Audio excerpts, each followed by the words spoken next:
যেন 5 জনে খেয়ে তৃপ্তি পায়। উনি এই বাজার নিয়ে এখন কখন রান্না করবো, কখন খাইবো? এখন বেলা বাজে 4টা।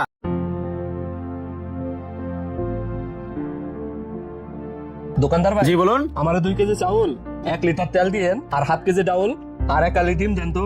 আচ্ছা ভাই, একটু দাঁড়ান, দিতেছি।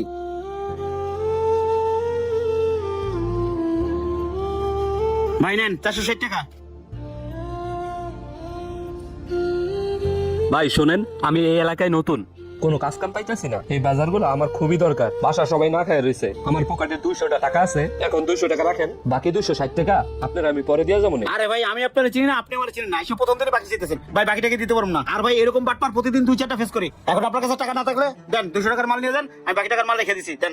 ভাই আমার চিনেন না দেখে কি হয়েছে, আমি আপনার টাকা দিয়ে যাবো ভাই। বৃষ্টি বাদলের জন্য 2 দিন ধরে আমি কাজে যাইতে পারতেছি না। আমার ফ্যামিলির লোকগুলা 2 দিন ধরে না খায় রয়েছে ভাই। এই বাজারগুলো আমার খুবই দরকার, দেন না ভাই, একটু দয়া করেন। আরে ভাই, বারবার করতেছে আমার মহাজন, বারবার বাকি দিতে যা করছে, আমি বাকি দিতে পারবো না ভাই। দেন আপনি আমার মালগুলো দিক দেন। ভাই নিছি মাত্র 2 কেজি চাই, এইখান থেকে যদি আপনি 1 কেজি রাইখে দেন ভাই, আমরা ফ্যামিলির 5টা লোক কেমনে খাবো ভাই? ভাই দেন না, আমরা তো আর চোর বাটপার না ভাই, দিয়ে যাবো ভাই। মুন্না ভাই, এদিকে আসুন তো, শুনেন কেসে ক ভাই, লোকটা মনে হয় আসলে বিপদে পড়ছে। এক কাজ করুন, 290 টাকা তো দিয়ে যান, পরে দিয়ে যাবো। এই মিয়া, তুমি এত বেশি সুযোগ লেগে মিয়া, মহাজনের কাছে তুমি জবাব দেন, আমি জবাব দেবো। তুমি তোমার কাজ করো, যাও, জ্ঞান দিতেছে। সরি ভাই। ভাই মালগুলো ফেরত দেন, দেন। ভাই এত করে কইতাছি, এই কয়টা মালই তো ভাই 260 টাকা, দেন না ভাই। তোমার তো মানুষ ভিক্ষাও চায় না, আমি আপনার কাছে তোমার কইলাম ভাই, একটু দয়া করেন ভাই, দেন না। কি একটা বিপদে ফেলাইছেন। আচ্ছা, এই আপনার ফ্যামিলিতে লোক কয়জন? ভাই আমি সহ 5 জন। 5 জন না? দাঁড়ানো জায়গায় মালগুলো জানা দিকে। আচ্ছা একটু দাঁড়ান, দেখি কি করা যায়।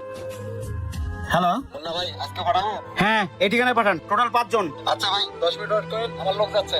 একটু তাড়াতাড়ি পাঠান। ওকে ভাই। ভাই করতেছি কি, কিছুই বুঝতেছি না। বাজারে নিয়ে নিল, আবার কারা জানি ফোন দিল। হের ফ্যামিলিতে 5 জন গেল, বুঝতেছি না তো কিছুই। ভাই একটু দাঁড়ান আপনি। হ্যাঁ, দোকানে এটাই। স্যার আপনাদের খাবারের একটা পার্সেল ছিল। হ্যাঁ অবশ্যই দেন। এই যে ভাই বিলটা। Thank you sir. ওকে ঠিক আছে, যান। ভাই আপনি বলছিলেন না আপনার ফ্যামিলিতে লোক 5 জন? হ্যাঁ ভাই।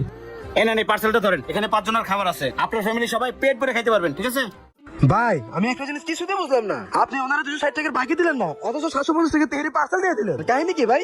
শোন, তুই তো তখন আমার কইলি বাকি দিলে কি হয়, বাকি দিলে স্বভাব নষ্ট হয়। আর উনি যে সমস্যা আছে, ওনার সাহায্য দরকার, তাই আমি খাবারটা দিয়ে ওনাকে সাহায্য করলাম, যেন 5 জনে খেয়ে তৃপ্তি পায়। উনি এই বাজার নিয়ে এখন কখন রান্না করবো, কখন খাইবো? এখন বেলা বাজে 4টা, জিনিসটা বুঝতে পারছো? আর ওনার যদি আজকে আমি বাকি দেই, ওনার স্বভাবটা নষ্ট হয়ে যাবো। অবশ্য মুদি দোকানে বাকি ছাড়া চলে না, বাকি দেওয়ার একটা সিস্টেম আছে। ওনার আমি চিনি না, ওনার আমি কি জন্য বাকি দেবো? উনি তো চোর বাটপার হইতে পারে, তাই আমি ওনার খাবার কিনে দিয়ে সাহায্য করলাম। এখন সে যদি পরের দিন আবার আসে, তাহলে বুঝতে পারবে যে লোকটা সলিড আছে। এখন তো চোর বাটপারে ভরা, এই জন্য মানুষকে সাহায্য করলে সাহায্য করার মতো করতে হয়। মানুষকে বাকি দেওয়ার নামে সাহায্য করার কোনো দরকার নাই। ভাই আপনারা আবার সরি বলতেছে, শুধু শুধু ভুল বলছেন। ঠিক আছে, কোনো ব্যাপার না, যা কাজ কর, যা। আচ্ছা ভাই।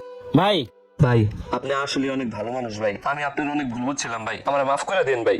আরে ভাই সমস্যা নাই, জান। আজকে যদি আমি আপনার বাকি দেই, কালকে আপনার অভ্যাসটা খারাপ হয়ে যাবে। তাহলে আপনি আমার 200 টাকার মালই দেন। এই জানেন সবকিছু কমাই দিছি, এখানে 200 টাকারই বাজার আছে। আচ্ছা ভাই, আসসালামু আলাইকুম। ওয়ালাইকুম আসসালাম। এই শহরে হাজারো মানুষ বিপদে পড়ে, অনেকে সাহায্য করে, কেউ বিপদের কথা শুনে এড়িয়ে যায়। তাই দিন শেষে একটি কথাই বলবো, আমরা সবাই মানুষ, আর মানুষ তো মানুষের জন্য। ভিডিও ভালো লাগলে লাইক কমেন্ট শেয়ার দিয়ে পাশে থাকবেন। ধন্যবাদ।